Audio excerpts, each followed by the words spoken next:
Well, Shaka Hislop on social media, there are times he just disappears. But when Newcastle are doing well, there's there's a plethora of That, tweets, of that's not Instagram. true. Well, I not maybe I not am tweets, not on maybe social media ever. Uh, Instagram. You are Instagram, and I've noticed a lot of Newcastle content over the past few months. How exciting!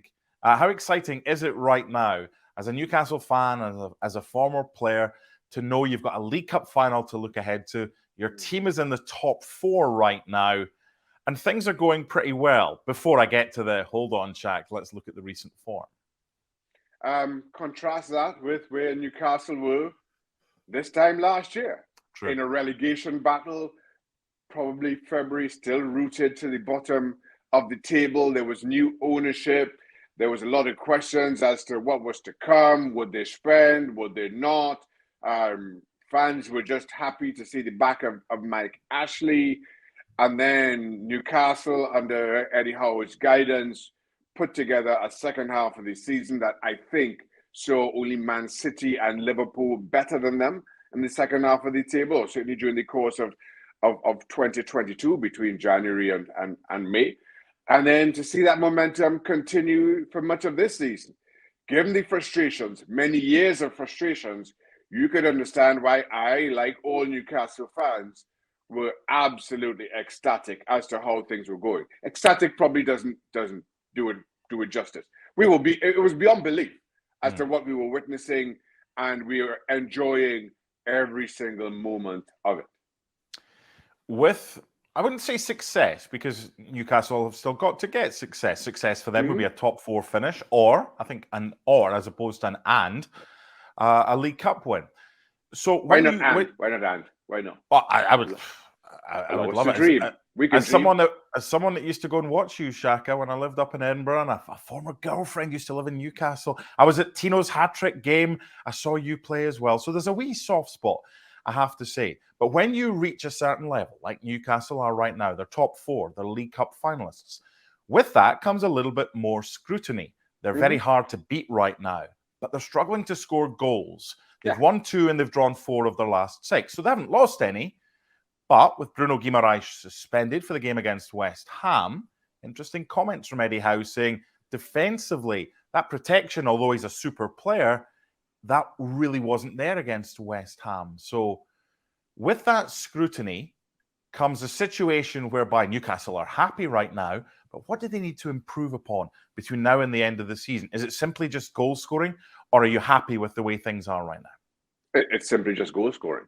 And I'll be honest, it's the lack of goals is concerning and surprising in equal measure. I thought the signing of Isaac was a very good one. I think he gives options in the attacking third that any manager will welcome, because Isaac can play anywhere along a front three. He can play as an alternate striker on his own, as part of a front two, as on either flank of a front three. But injuries has kind of scuppered his involvement and his impact. And saying that, when he hasn't had an impact, it's also been telling. Callum Wilson, another player I absolutely love, but far more one-dimensional in terms of he's an out-and-out striker, and that's it. But Newcastle really struggled to score goals and to provide those opportunities for a Callum Wilson. And that for me has been the problem. There's been no issue defensively. Nick Pope, you could make the argument, has been one of the signings of the season, or I certainly would make that argument quite easily as a former Newcastle player, as a former Newcastle goalkeeper. I can make that argument quite easily. And while Guimaraes has been absolutely outstanding ever since his arrival last January, he's a huge miss. But that's not the greatest of the issues. So even with Guimaraes out, we talk about the struggles goals in front of goal, and you talked about their last 6. Newcastle have only beaten Leicester by more than a single goal dating back to November. In November, Newcastle beat Aston Villa, and they put 4 past both Aston Villa and Southampton. Late October, they put 5 past Brentford. Do we see this Newcastle scoring 5 goals against anybody with or without Bruno Guimaraes? And the answer is a simple no. As I say, apart from a couple of games against Leicester, Newcastle just haven't been able to do that with any kind of consistency. And that's worrying for me. That's the part that's worrying, because while you might nick a 1-0 or a 2-1, too often, and you've seen this of late, those results are a 1-1 or a 0-0. And that dropping those 2 points is costly, especially given the form of, I want to say, the chasing pack. Manchester United are no longer chasing. Spurs are very close.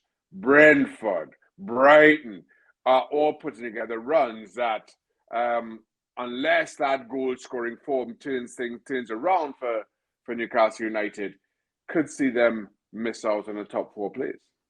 As a very generous Scotsman, I'm going to make you a very kind offer. You ready for this? You know, generous and Scotsman is a little bit of an oxymoron, but carry on. Excuse me, you were an adopted Scotsman, because Newcastle's kind of South Scotland, just moved the border. Let's just carry on. Let's not get into that debate. Okay, it's historical. We don't want to go there. I'm going to give you 2 options, 2 offers. You can take one of them, or you can roll the dice, okay, and let things play out. Option number 1, your first offer is, I am going to allow Newcastle, finish the season now, I'm going to allow Newcastle to finish in the top 4, to get a Champions League spot next year, but be defeated by Manchester United in the Carabao Cup final. Offer number 2, I'm going to let you win the Carabao Cup final, but you're not getting top 4, you're getting 5th. And the offer number 3 is to let it go. Take neither.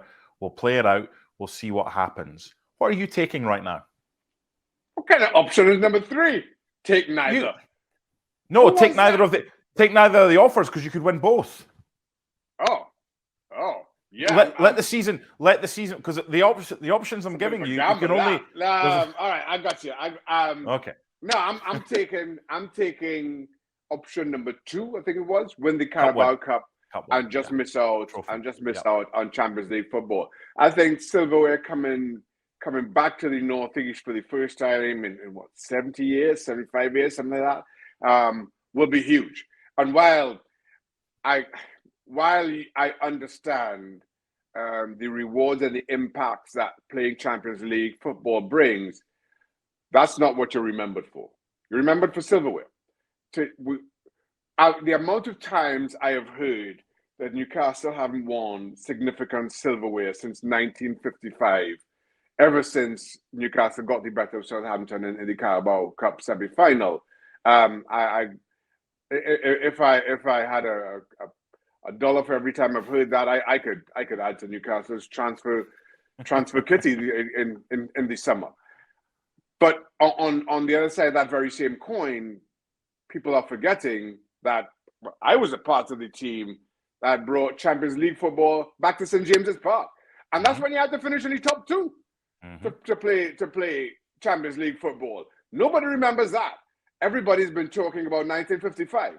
So it shows that though the top 4 is like a winning a trophy and all that nonsense that somehow seems to come out every May, there is no substitute for winning silverware. There's none. No, you don't have a 25th anniversary of us finishing in the top 4 parade through the streets of Newcastle, but I mean, they would have anniversaries 5, 10, 15, 20. But you would think, that's the thing, you would think with the squad that's being built, with the money available, with the way the structure is at the football club now, it might be a case like buses, you wait an eternity for one and then more come along in a short space of time. I want to wrap this up. To that point, that point, let me just say, Mark, I mean, I always talk about, I was back in Newcastle in May of last year. As it happens, at the same time, Newcastle played their last home game against Arsenal. And I went to see Eddie Howe at the training ground. A number of the backroom staff were there when I was there. So they are lifelong and diehard, not just fans, but staff, and getting to speak with them. And the feeling around the city, the feeling around the club is despite a lot of the speculation with the new ownership, that they weren't going to spend ridiculous money, they weren't going to spend PSG-esque and Man City-esque money on transfers, that their focus was building out the infrastructure of the club, including a new state-of-the-art training ground, and that the approach around transfers would be far more sensible. And that's what you've seen over the January and summer transfer windows, and then again this January. And that will continue. That from a player perspective, things are going to proceed slowly, cautiously, but they intend to do it the right way. So don't expect Newcastle to be banging on the door of the next big thing, spending Chelsea-esque money. That's not how they're going to be doing things. I think the fans understand and appreciate that.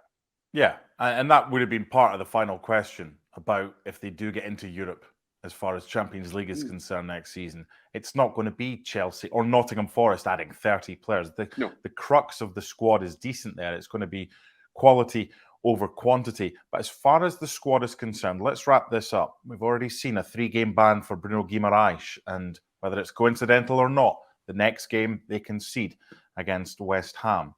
Is this squad big enough that he's got between now and the end of the season to withstand if he does get another couple of injuries or suspensions to key players? Can they keep going with the squad that Eddie Howe has at his disposal right now? I think they can. My big issue is, and we'll go back to the fitness of Isaac. Mm-hmm. As long as he stays fit for the rest of the season, and Callum Wilson, my concern is that they don't have enough depth in the striking positions. That is my only concern. I think everywhere else in the park they have enough cover. Maybe not like for like, but more than enough that I think can see them sustain an injury or two. But they've got to get back. I'm not going to say that they've got to get back to scoring 4 and 5 every single game, because that'd be a ridiculous ask. But they've got to get back to creating the opportunities that they did, that saw them scoring 4 and 5 against Southampton and Villa and the likes. Finally, Shaq, I want to volunteer to follow you around with a camera if Newcastle win the League Cup final, because I've got a funny feeling that could be quite some night. I'm not sure what you're talking about, Mark. I am not available. I'll be washing my hair. At least you've got hair to wash, Shaq. Thanks so much for watching ESPN on YouTube. And for more sports highlights and analysis, be sure to download the ESPN app. And for premium content and live streaming, subscribe to ESPN Plus.